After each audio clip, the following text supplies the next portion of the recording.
Hello everyone, welcome to today's update Tuesday. I am starting way earlier than I had originally planned. I am not feeling so good right now, so I thought I better get this video done just in case I'm not really feeling good later.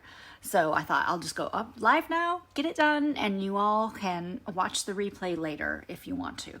So today I'm going to use the Painted Poppy sets and the Peaceful Moments. These are from the Peaceful Poppies Suite. So what's fun about these is one has your sentiments, one just has your poppy images, but then they all coordinate together. Now they also do have dies that go with them, and today we are going to be using the painted label dies, and that goes with this stamp set. I didn't even pull the other one out yet. Let me pull the other one out the other one out. This is the die set that goes with the Peaceful Moment stamp set. It almost looks like it should go backwards, but this is the Poppy Moments. Goes with this stamp set. So I'm just going to set those aside because we do not need those right now. But anyway, here are your stamp sets. Pull them away. Here are the cards that I'm going to make today. These two were both shown to us demonstrators in a email this morning. We got a photo, an image with some really pretty cards, and these were two of the cards. And I just thought I can't do just one, I need to make two. So I'm like, I'm just gonna go ahead and make two and be done with it. So if you pop on, say hello so I know you're here. I'm just gonna set these off to the side like this so you can see them while we're working. So the first thing you're gonna have is a piece of thick Whisper White cardstock, scored in the center, fold it. Now I'm gonna put all of these measurements on my blog in a little while. When I'm done with the video, after I get it uploaded and everything, then I'll have all my measurements on the blog for you all. So now you cut a piece that matches the front of your card from the, I believe it's called Peaceful Poppies. Let me make sure. Yes, Peaceful Poppies Designer Series paper. And what's fun about this is we could do it either way and it would still be pretty. So for this card, I'm gonna turn it over this way just so it's different than this one so you can see the difference when you put them together. Because I love that our Designer Series paper is double-sided. You get all of these beautiful poppy images on this Peaceful Poppies Designer Series paper. And all of our Designer Series paper is double-sided, not just the Peaceful Poppies. But this one, because poppies are my favorite. I guess it's kind of a tie between poppies and tulips, but if I had to pick one, I would go with poppies over tulips for sure. So we're going to use this floral image that has the poppy and then it has the poppy bud on it. But what we're going to do is we're going to color it with the Stampin' Write markers so we can get that double colored image. So it's not just stamped in Memento ink or stays on and made black. Your stems are actually going to be colored with the Old Olive and the flower will be colored with the Poppy Parade.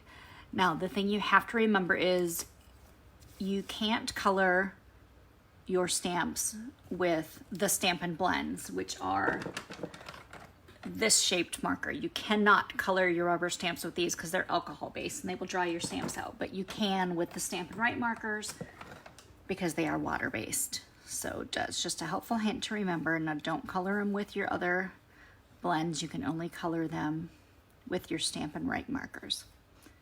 So I just started with the stem first because it was easiest, and I always use the brush tip when I'm coloring as well. And it's easier for me a lot of times if I'm looking at the stamp upside down if I'm not looking at it right side up. So what do you think of this so far with this paper versus the paper I used the first time? Which one do you like better? Side A or side B? I kind of like them both, to be honest with you, but I think this reminds me definitely more of watercolor, which is kind of what we're going for with this image.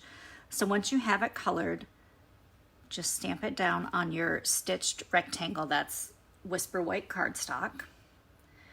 And then in that stamp set as well, there are these fabulous little ink splots is what I'm going to call them. They're just little ink splotches. And we're going to take that smaller ink splotch and we're going to get the Poppy Parade ink. And I'm going to ink it up, but then I'm just gonna stamp off one time so it's not quite as dark, and then we're just gonna go over that flower. And it doesn't have to be perfect because we're kind of making it like a watercolor-ish look anyway. So flip it over, we're gonna add some Stampin' Dimensionals to the back. I'm just gonna use some edge pieces from this sheet of mini dimensionals. because like I always say, use all your pieces. Don't use just a piece here and there, you know, what's in the center. Make sure you use all the pieces at the edge too, because you do not want to waste that at all. And then go ahead and adhere it to the front of the card, kind of down bottom left, but not all the way in the corner by any means. And then we are going to use the same twine. This is the Nature's twine, and this is in Blackberry Bliss. And I know this is going to be completely different from this, but we're going to have Blackberry Bliss on there in just a second with this other piece of cardstock. And I'm probably cutting way too much because you know I don't measure, and I always end up with a little extra, but that's okay. I'm not worried about it. And I think I put my Whisper White cardstock on there a little bit crooked, but that's all right. I need to move this ink before I stick my hand in it, because that's exactly what I would do while I'm trying to tie this. And then I would end up with extra Poppy Parade ink on my Whisper White cardstock, and we don't want that. So I'm going to tie it in a knot first, because I find that if I do that, it's easier for me to tie the bow. And actually I tied that way too loose. So let's untie it and retie it again. This is the danger of doing this live, is that you do what I do and just mess it up. Let's see if I can get it to untie. I'm gonna have to use my Take Your Pick tool to,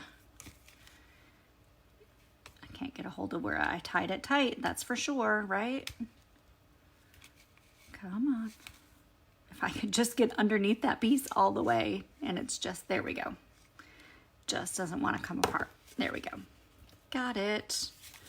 Do you remember when you were little? And I remember doing this anyway. I don't know, maybe no one else did. Used a fork, like the tine of a fork, to get your knot out of your shoelace.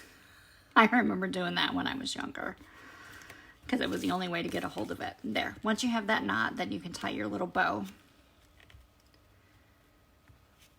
Get your bow on there. And then we'll just trim the little tails off after we get the bow tied if it's too long, which I don't think they're going to be too long. I think they'll be all right. I think I did pretty good in measuring this time. Perfect. Now you could stick that down with a glue dot if you want to. I'm not going to, and the reason is, I'll show you in a minute because it'll be stuck there in just a second. So we're going to get out the supplies to do some heat embossing. We're going to use the thank you stamp. We need to make sure we get that embossing buddy just over the front of this, because you want to make sure your embossing powder stays stuck just to your Versamark ink. And what that embossing buddy does is that powder will keep your paper from being staticky, and it'll keep that embossing powder just on your stamped image. So what we want is just that thank you to have embossing powder on it. I'm going to dump most of it right back in there. Tap off the excess. I'm going to come over here to the side while I'm doing this. I'm just going to be filling this back into this over top of my garbage can so I don't end up spilling it everywhere, because that would be me. I would end up spilling it all over my table and we would have embossing powder everywhere. So there, done with that.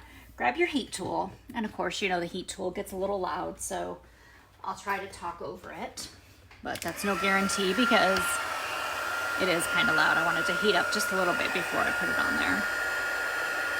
And I don't know if you've ever done heat embossing before. If you have, you know the satisfaction you get from watching this, because it basically melts, so you get that beautiful glossy, I'm gonna say waterproof, as much as you can say waterproof, because you can watercolor over once you've embossed something and it doesn't watercolor over that embossed image. You just keep that embossing just stays right there, so you have that nice little glossy thank you now. So once you get that, just put a little bit of snail adhesive on the center of it, and then take one mini dimensional on the right hand side of your photo where you want to put your thank you across there, and then we're going to move this over just a little bit, and we're going to put one there. So that's going to kind of hold that in place, because it's going to keep that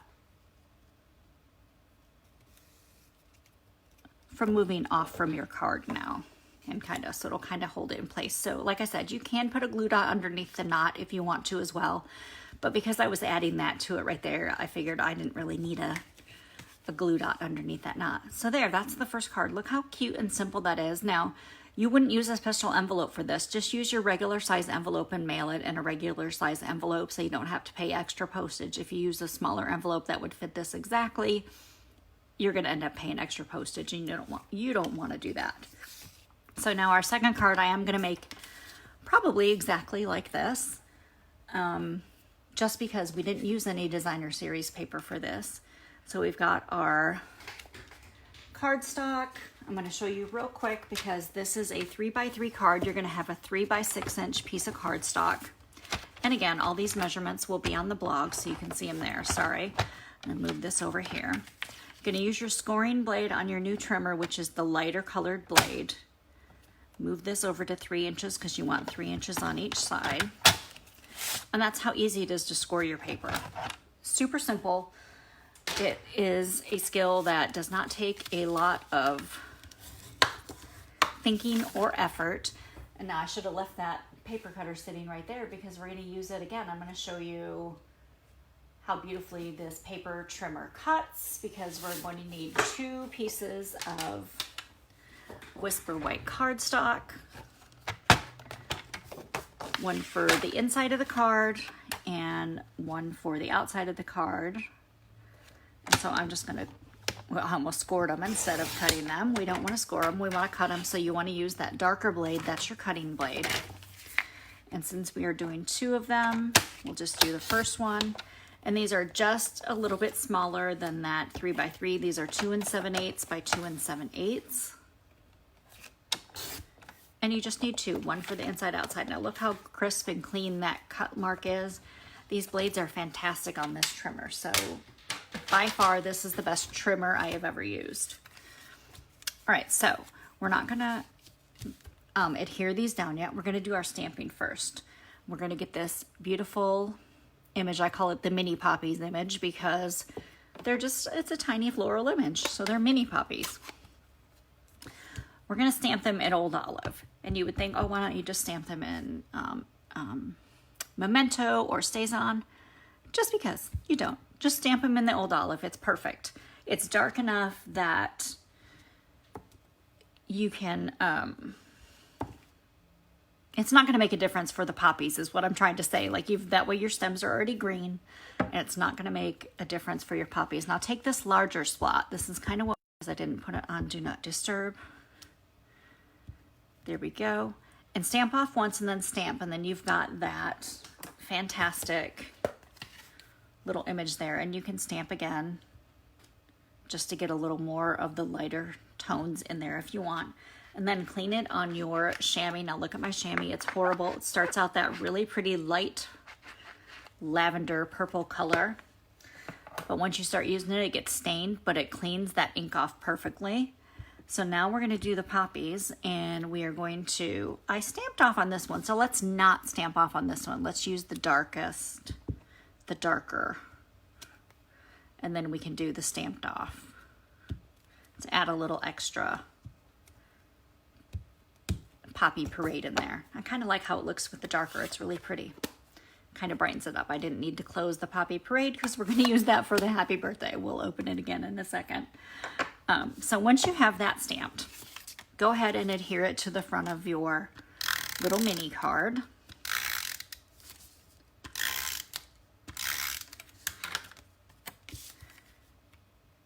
And it's such a simple little image, but it's just so pretty. I love this little mini card. I was so excited when I saw today's Update Tuesday post because I was like, oh, look, I get to make something with the Poppies Suite. And I really love the Poppies Suite. Hi, Lisa. How are you? Thanks for joining. So stamp your happy birthday sentiment over to the left of this little label. Now, this label is cut from the painted labels dies. And what's nice about this is it almost looks like they're stitching, but it's not stitching. It just debosses right around that edge so you have that nice, elegant line. And what I want to do is I'm just going to set this on my card. I'm going to hold on to it. I'm going to flip my card over and trim this off. Now you can wait until after it's adhered on there to do that, but I'm just going to trim that little edge off because I don't need that little edge because we want this right on the edge. And then I have a piece of vellum cardstock. I'm just going to adhere that on there with a little bit of snail adhesive. And then for your happy birthday sentiment, just use some pieces from your dimensionals. You could use an actual big dimensional, or you could just use the little pieces like I am. Hi Fran, how are you? Thanks for joining.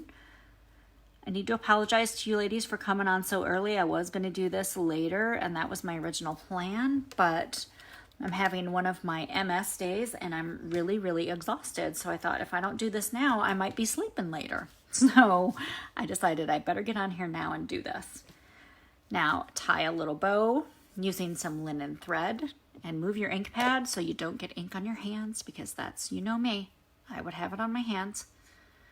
Tie yourself a little bow. Doesn't have to be perfect. And the linen thread ties really, really nice, especially when you're doing these tiny little bows like this. And then just cut the tail off, and I've got a little bit of excess here, so I'll cut that off as well. And now what I like to use are these mini glue dots, and these come from the paper pumpkin kits. So these are really extra tiny. They're not even as big as our regular. They also come from paper pumpkin, but these ones are super tiny. This size here is the same size as what we get on the roll, but this size is like extremely tiny. But they work perfectly for these tiny little bows. So just stick one on there for your bow, and then go ahead and stick like 3 or 4 more, however many little sequins you want to put on here. And I just used glue dots today for them instead of using glue. I just thought, you know what, let's just use the glue dots so everybody can see you can use the glue dots for the sequins as well. So get your little bow on there, and because your linen thread is so thin, if it goes over your happy birthday a little bit, it doesn't matter. You can still read that it says happy birthday. Lay those cards back out. Let me grab the little Peaceful Poppy sequins. Now these are fantastic. They are all different. They are regular shape, and they're all floral shaped in here too. And I'm trying to find some of the poppy floral ones. So that's why I'm dumping them out. I will use my take your pick tool. Now some of these are lighter than others. Go ahead and take your little backings off, because once you get those little backings off, then obviously you can stick your sequins on there. And I did a lighter one up here, and then I did a couple of the darker red ones down here at the bottom where I put the, well, not at the bottom, but underneath the sentiment. And those little mini glue dots, these are just the perfect size. So if you have any of these from Paper Pumpkin, don't throw them away, save them. You can use them for other projects like this. Hi Lois, how are you? Did you just get back from your trip? That was pretty quick. I wasn't expecting to see you on here because I started early. So just take your piece of Whisper White that you have left. That's going to be for the inside of your card. And I'm not even stamping anything on the inside of this card right now because I hadn't planned on it, because I was just almost falling asleep in the chair when I decided if I don't get up and get this card made, I'm not going to get on here later and make it because I'm going to be too tired. So here's what we did with the first one. We just reversed the side of the paper. So one side of the paper has this image on the left, the other side has this image on the right. And then this is all stamped. So you can see how versatile and beautiful this Peaceful Poppies set is. Oh, Lois, I'm glad you're going to be getting yours on Friday. You're going to love it. It's fantastic. These were some of the images that were shared in the Succeed weekly email this morning. So I hope you enjoyed today's Update Tuesday. I live and love to inspire you, so come back next week for another Update Tuesday and tomorrow for a One Card Wonder Wednesday. Thanks. Have a great day. Bye.